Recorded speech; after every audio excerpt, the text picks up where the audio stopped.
Good morning to all of you. मैं Satyendra sir आप सभी प्यारे स्टूडेंट का बैंकॉन्स टेक्निकल एकेडमी और मेरे सेकंड चैनल बैंकॉन्स कंप्यूटर क्लास पर आपका स्वागत करता हूं। देखिए, आपके लिए हमने यहां पर एक प्लेलिस्ट बना दिया है, क्योंकि आज का जो ये सेशन होगा, आज का जो वीडियो होगा, आपको 2018 TG2 के वैकेंसी के पेपर को मैं सॉल्व करा रहा हूँ। तो जाहिर सी बात है, ये 2789 पोस्ट है जो 2018 में आपके साथ विभाग ने पूछा था कंप्यूटर के लिए स्पेशली। तो चलिए मैं स्टार्ट करूंगा। 2018 में आपका जो पेपर हुआ था वैकेंसी का, वो 19 में हुआ था, 4 शिफ्ट में हुए थे, 23, 24 और साथ में आपका जो है 27, 28 है ना। तो 23, 24 और 27, 28 मार्च को आपका पेपर 23, 24 को हुआ था और 23, 24 को 2 शिफ्ट, 23 को 2 शिफ्ट, 24 को 2 शिफ्ट। तो हम देखेंगे 23 मार्च में जो शिफ्ट 1 है, आज मैं उस क्वेश्चंस को सॉल्व कराऊंगा। आप देख सकते हो यहाँ पे, देखिए सारी चीज़ें मेंशन है कि 23 मार्च का ये शिफ्ट है, 23 मार्च का ये पेपर है, शिफ्ट 1 है, डे 1 है, जिसमें हम क्वेश्चन 1 से 25 तक डिस्कस करेंगे। इसका प्लेलिस्ट आपको हमारे चैनल पर मिल जाएगा। जो आज पहले दिन इस चैनल पर आए हुए हैं, मैं उनसे कहना चाहूँगा कि इस चैनल को सबसे पहले आप सब्सक्राइब कर लीजिए, और जो सब्सक्राइब किए हैं उनके लिए बहुत सारी शुभकामनाएँ हैं, आपका पेपर अच्छा हो। चलिए बिना देर किए हम लोग आगे बढ़ेंगे, कंटिन्यू करेंगे।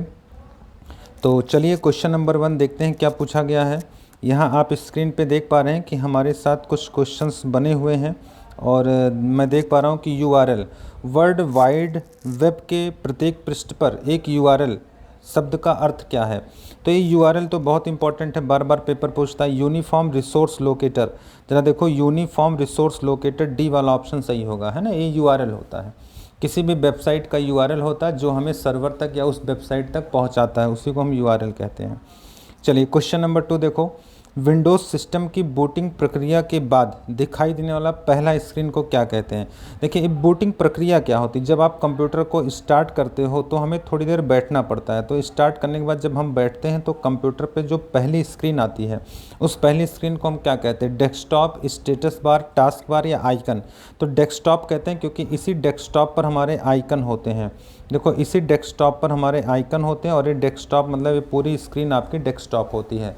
तो आई थिंक आपको समझ में आ गया होगा। अगर नहीं आता है तो कमेंट करके या आप इसकी फ़ोटो लेकर हमारे इस व्हाट्सएप नंबर पर भेजेंगे तो मैं रिप्लाई करूंगा। और वीडियो कैसी लगी आप ज़रूर बताइएगा। साथ में आप प्रत्येक वीडियो को ज़रूर देखिए। अगर ये वीडियो आप देख रहे हैं तो इसके प्रीवियस वीडियो को देखिए, है ना, और डेली वीडियो ज़रूर देखिए हमारे साथ। क्वेश्चन नंबर 3 देखो, माइक्रोसॉफ्ट वर्ड दस्तावेज में किसी एक शब्द का चयन करने का एक सही तरीका निम्नलिखित में क्या होगा। जैसे मान लीजिए हम एक शब्द को चयन करना चाहते हैं तो Ctrl+W से होगा, नहीं ये तो बंद कर देगा। चुनी जाने वाले शब्द पर डबल क्लिक करके होगा, चुने जाने वाले शब्द पर राइट क्लिक करके और वर्ड विकल्प को चूज़ करके, नहीं Ctrl+ है। ये देखिए, जो हम सब्जेक्ट, जो हम वर्ड चुन रहे हैं उस पर हम माउस से डबल क्लिक करेंगे तो हो जाएगा। जैसे मान लीजिए यहाँ राम लिखा है, देखो राम, तो यहाँ पे माउस का कर्सर है, अगर हम डबल क्लिक करेंगे कर्सर पर तो ये पूरे एरिया को सिलेक्ट कर लेगा, यही ये बोल रहा है। तो यहाँ डबल क्लिक करने पर हमारा शब्द चयनित होता है। सिंगल क्लिक करने पर कैरेक्टर होता है, डबल करने पर शब्द होता है, थर्ड पर लाइन होता है, ये हमें याद होना चाहिए। चलिए आगे बढ़ते हैं।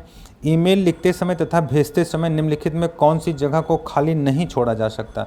तो देखिए, सबसे इम्पोर्टेंट क्या होता है, जब आप ईमेल लिखते हो या, है ना, ईमेल भेजते हो तो जो खाली नहीं छोड़ना है वो आपका टू होता है।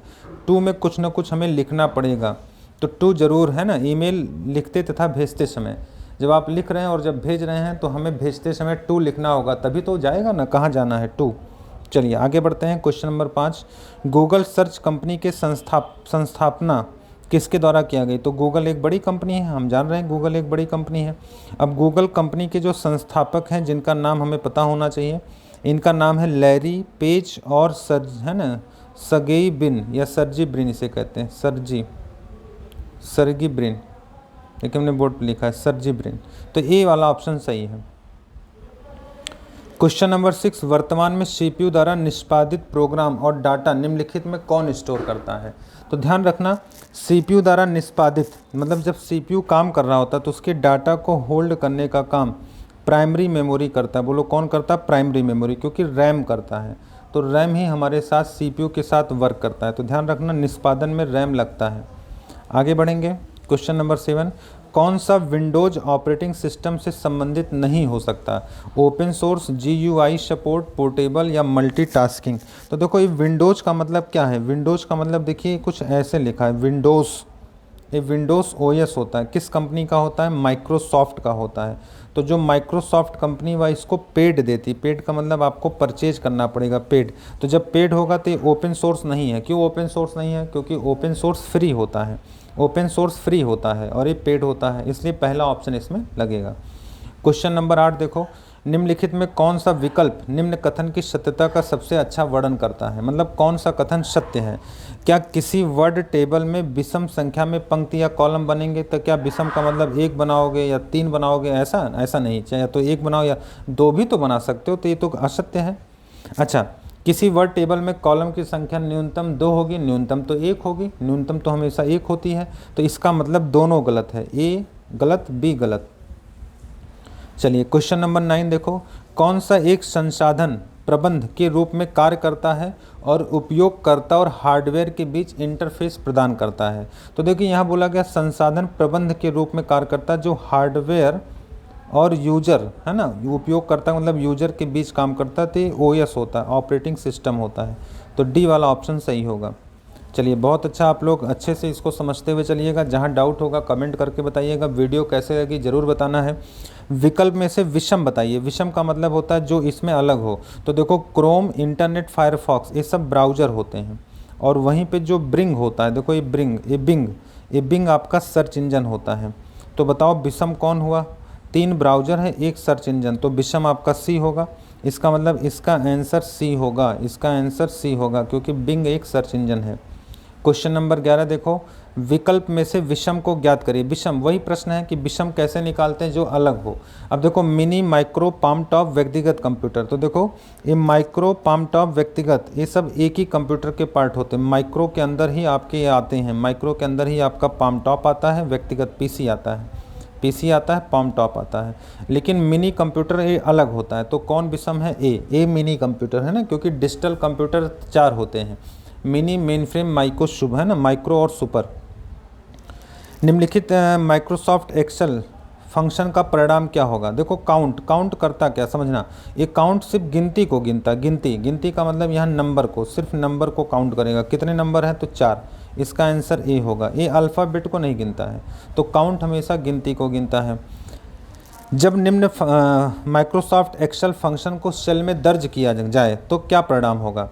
अब देखो ध्यान रखना, यहाँ सम लिखा गया है और A 1 2 3, तो देखो 1 2 3 तो जुड़ेगा, पर A तो नहीं जुड़ सकता क्योंकि अल्फ़ाबेट है। तो ऐसे कंडीशंस पे एरर आता है, और एरर होता है नेम, #नेम क्वेश्चन मार्क। तो ये आपका B वाला सही होगा, इसका आंसर B होगा। बोलिए कन्फर्म है? आगे बढ़ें। क्वेश्चन नंबर 14 देखो, माइक्रोसॉफ्ट एक्सेल में जब कोई नई वर्कशीट खोली जाती है तो निम्न में से कौन सा सेल डिफ़ॉल्ट रूप से सक्रिय होता है? तो हमेशा ध्यान रखना होम सेल, हमारा जो सक्रिय सेल होता है होम सेल होता है, जिसे हम लोग A1 बोलते हैं। बोलो क्या बोलते हैं? A1। तो A1 का मतलब कौन सा आंसर सही होगा? A वाला है ना, A वाला A1। चलिए 15 नंबर देखो, माइक्रोसॉफ्ट एक्सेल फंक्शन में काउंटा, अब देखो यहाँ काउंट नहीं काउंटा A आ गया, काउंटा को निम्नलिखित में से कौन सी व्याख्या सही बताता है? तो काउंटा, सुन लो मेरी बात, काउंटा करता क्या है? मैं ऑप्शन देख लेना। काउंटा गिनती और अल्फ़ाबेट मतलब सबको गिनता है। यह एक सेल रेंज में सेल की संख्या को गिनता है, गलत है। यह सेल रेंज में सेल की संख्या को गिनता है जिसमें केवल एक संख्या हो, गलत हो। यह सेल रेंज में से सेल की संख्या को गिनता है जिसमें अक्षर होते हैं, गलत है। यह एक रेंज में सेल की संख्या गिनता है जिसमें केवल एक विशेष है ना ये हो। इसका मतलब ध्यान रखना, चारों को अगर देखा जाए तो सही कौन है? देखो थोड़ा सा गलती हो गई है, जो देखो ये नंबर और अल्फ़ाबेट सबको गिनता है ना, इसका मतलब जो खाली नहीं है मतलब सबको गिनेगा, ए वाला सही होगा। फिर से देखना, यह एक सेल रेंज में सेल की संख्या को गिनता है जो खाली नहीं है, मतलब कुछ भी लिखा हो ये काउंट करेगा, कुछ भी लिखा हो काउंट करेगा, ए वाला ऑप्शन सही है। चलिए आगे बढ़ते हैं। 16 नंबर देखो, निम्नलिखित में कौन सा विकल्प निम्न कथनों की सत्यता का सबसे अच्छा वर्णन करता है? विंडोज़ टास्क बार आमतौर पर स्क्रीन के क्षैतिज पट्टी के रूप में दिखाई पड़ता है, तो सही है, क्योंकि देखो ये विंडोज़ है तो ये डेस्कटॉप में, ये नीचे देखो ये टास्क बार होता है, इसी को हम लोग टास्क बार कहते हैं। तो टास्क बार बिल्कुल क्षैतिज पट्टी, यहाँ सर्च ऑप्शन होता है। विंडोज़ टास्क बार में एक सर्च बॉक्स होता है, यही सर्च बॉक्स है जिसका उपयोग, एक किनारे होता है जिसका उपयोग कंप्यूटर वेब दोनों को ब्राउज करने के लिए किया जाता है। बिल्कुल सही है, पहला भी सही है, दूसरा भी सही है, इसका मतलब ए वाला ऑप्शन सही होगा, सत्य सत्य।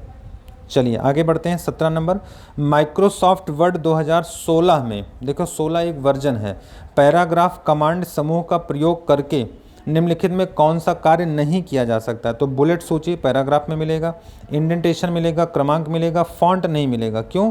क्योंकि फॉर्मेट में मिलेगा, ये पैराग्राफ में ना मिलके फॉर्मेट में मिलता है। कहाँ मिलता है? फॉर्मेट में। तो बी वाला ऑप्शन होगा, नहीं किया जा सकता ना, नहीं बोला है, तो ये मिलेगा फॉन्ट।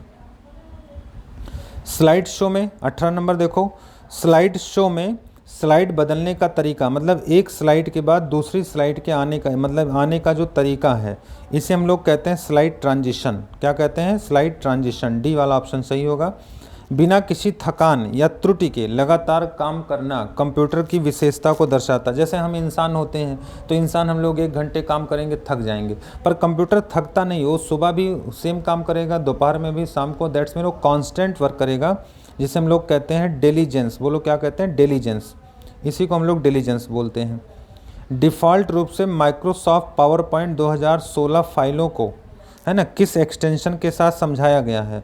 तो पावर पॉइंट 2016 को हम लोग PPT यक्स के नाम से बोलते हैं। बोलो 16 है तो यक्स लगेगा यहाँ, तो PPT यक्स का मतलब ए वाला ऑप्शन सही होगा। चलिए आगे बढ़ेंगे। क्वेश्चन नंबर 21 देखो, निम्न में से क्या कंप्यूटर नेटवर्क का लाभ नहीं है? नेटवर्क का लाभ क्या नहीं है? नेटवर्क में देखो सुरक्षा और खतरा, ये आपको देखना पड़ता है, क्योंकि संसाधन तो शेयर होंगे, संचार होगा, लागत प्रभावशीलता रहेगी, मतलब कम खर्चे में आपका काम हो जाएगा, लेकिन सुरक्षा और खतरा आपको बचाना होगा। जैसे आजकल देखिए हमारा इंटरनेट बैंकिंग हो गया, हम पैसे का लेन देन कर लेते हैं, पर अगर लापरवाही करेंगे तो आपको खतरा मिलेगा। तो सुरक्षा और खतरा है ना, ये इसका लाभ नहीं है। 22 नंबर देखो, निम्नलिखित दिसंबर 2018 तक माइक्रोसॉफ्ट विंडो का सबसे हाल का संस्करण क्या है? तो अब देखिए 2018 की बात किया ना, तो ये 2000 विंडोज़ 10 था, पर अब हम देखेंगे कि इस समय देखो 11 भी आ गया है और 12 भी आ गया है। ठीक है, अब 11 कब आया? देखिए ये 21 में आया है, और 12 कब आया है? 22 में आया है। तो ध्यान रखना अब बदल गया है, ये वैल्यू अपडेट हो जाएगी। पुराने पेपर में सही था बी वाला, तो पुराने पेपर में बी था, पर देखिए नए पेपर में 11, 12 2 OS और आ गए हैं।